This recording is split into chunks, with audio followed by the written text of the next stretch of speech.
WLNS is here for you, celebrating 75 years of bringing you the news with 6 News at 5. A deadly fire broke out early this morning on the north side of Lansing, killing one woman and injuring another. It's our top story at 5. Thanks for joining us. I'm Jorma Duran. Authorities say the house fire killed a 62-year-old woman and injured another woman who was 31 years old. Safety officials are now warning others about some of the most common fire starters, especially this time of year.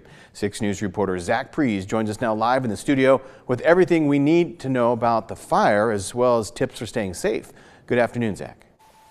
Jorma, the Lansing Fire Department responded to the area of the 1500 block of North High Street at about 4 a.m. this morning. And when they got there, they found heavy smoke and flames and say that one resident had already passed away. Officials say the cause of the fire is from careless smoking. They warn that smoking is a common cause of fires in Michigan, saying it's important to make sure to put cigarettes out safely. Make sure that you're extinguishing your cigarette butts in a receptacle that's designed for that, so an ashtray or a bucket with some sand. And another huge one is do not smoke in bed. Jared Nish, the Lansing Fire Marshal, warns that smoking is the #1 cause of deadly fires here in Michigan so far this year, and the same was true last year. Nish says the 31-year-old who was taken to the hospital after Monday's fire may have had her life saved by a smoke alarm, something he says everyone needs to have. She did notice the fire and came downstairs because she did have a smoke alarm going off. So it just shows you how important having smoke alarms are in your house, because this fire came in at 4 in the morning. She heard it, came downstairs, and was able to extricate herself from the fire. And once a fire does start, it's important to have the tools to put it out. We recommend that people do have fire extinguishers, and you just need to make an educated decision on whether or not this is just a small pot on the stove that's catching on fire, or if it's a whole room that's on fire. He adds that if there is ever any doubt about personal safety, it's best to just get out as fast as possible and let the firefighters take care of belongings, pets, and other valuables when they get to the scene. The city of Lansing also has a free smoke detector program. If you call 311 or contact the fire marshal, the Lansing Fire Department will come install detectors, all free of charge. And as of now, the identity of the victims has not yet been released by authorities, but we will keep you updated both on air and online as we learn more about this deadly fire. Jorma, back to you.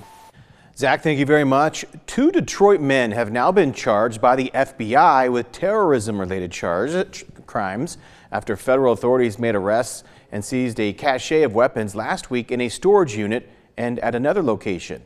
According to a criminal complaint in federal court, the 2 men had scouted LGBTQ+ bars in Ferndale, a Detroit suburb. FBI Director Kash Patel had announced arrests on Friday, but no details were released at the time while agents searched a home in Dearborn and a storage unit in nearby Inkster.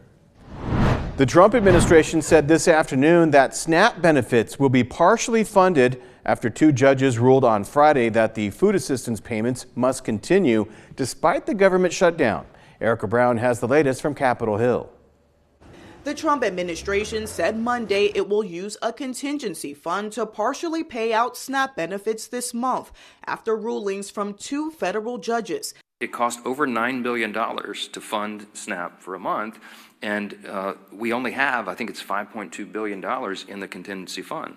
So you have a big shortfall.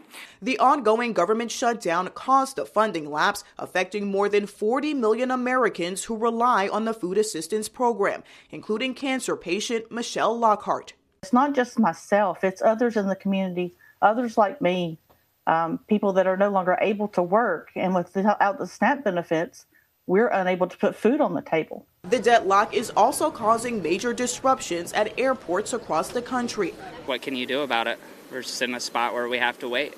Here on Capitol Hill, the Senate reconvened Monday, but there are few signs of progress to end the stalemate as Democrats continue to hold out for extensions to Affordable Care Act subsidies. I'm not going to do it by being extorted by the Democrats who have lost their way.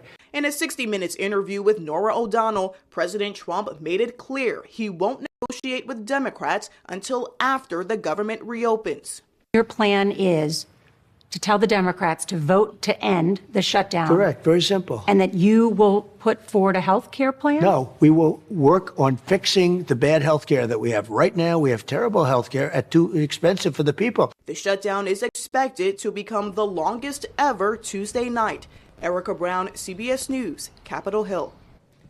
And coming up in a few minutes, we will hear from our Capitol correspondent, Tim Skubic, who spoke with Congresswoman Haley Stevens. And as always, for the latest on the federal government shutdown, go online to our website, WLNS.com. 6 News is your local election headquarters, and voters all throughout mid-Michigan are getting ready to hit the polls tomorrow. In-person voting starts at 7 a.m. with polls closing at 8 p.m. In Lansing, voters will decide on their next mayor, as well as city council at large and city council members for the 4th and 2nd wards.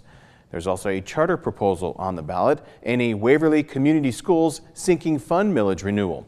Meanwhile, voters in Jackson County will decide on several tax proposals and which candidates will represent them on city council in wards 1, 3, and 5. We have an orange barrel alert for you that could cause some travel delays this week for drivers using the intersection of Holt and Aurelius Road. That intersection is now closed to traffic due to a drain project in Delhi Township. Road work began this morning and will continue throughout the week. The closure is expected to end on Friday. In the meantime, drivers are asked to seek alternate routes. Sticking with roads, Lansing leaders announced today the completion of Phase 1 of the 2-year Pleasant Grove Road construction project. The work includes full roadway rehabilitation, repaving, curb and gutter repairs, sidewalk repairs, and pavement marking work on Pleasant Grove Road between West Mount Hope Avenue and West Holmes Road. Lansing Mayor Andy Shore, along with Public Service Department Director Annie Kilpatrick and 3rd Ward Council member Adam Hussein were in attendance. When you look at Pleasant Grove, this is one of our big main roads here in Southwest Lansing, and it was in pretty bad shape. We want to make sure that folks know that next year we will be doing the next part of Pleasant Grove. City officials also gathered to host a grand opening of a new fire station on Grand River Avenue. The modern facility replaces the aging previous station on the same site and was funded through a voter-approved public safety millage. Pumpkins are a favorite and familiar fall decoration, but now that Halloween is over, many in our community hope you don't just throw them into your garbage bin. And well, starting today, you can donate your pumpkins as a treat for the sheep of Delhi Township. Officials say that the sheep help maintain the grounds around the wastewater treatment plant, and they love pumpkins. You can drop them off at the Delhi Township Recycling Center. Just look for the Recycle Pumpkins Here sign. Just make sure that your pumpkins are free of paint and other decorations. Our Rachel Ramsey will have the details later on tonight. From Storm Tracker 6, this is Weather First, sponsored by Auto Owners Insurance. Simple human sense. We've got a true fall weather pattern coming over the next week to 2 weeks with lots of changes, some rain, warm temperatures, some colder temperatures, and maybe a little bit of snow in the forecast. Fall foliage, if you haven't checked them out this year, you basically missed the peak. Still some areas at peak, but for the most part, we are gliding past our leaf viewing season very quickly, and the leaves may look a little different next week if they have some snow on them. High temperature trend. It'll be easy to pick out the day that we have a chance for snow. It's next week, next Monday. Temperatures will be in the 30s. For highs, that means lows will be in the 20s. It's going to be very cold and breezy and probably some lake enhanced or lake effect snow showers on Monday. A look at the satellite and radar today. Our storm system now departing, leaving us with mostly clear skies and eventually some lighter winds a little bit later this evening. All right, let's time things out. Next couple days, no snow. Temperature wise, we're in good shape, above freezing tomorrow morning. A little bit of cloud cover here and there, but also some sunshine as well. So a mix of clouds and sun as we head through our Tuesday. Tuesday night into Wednesday, there's a little area of low pressure, but it mainly zips by to our north.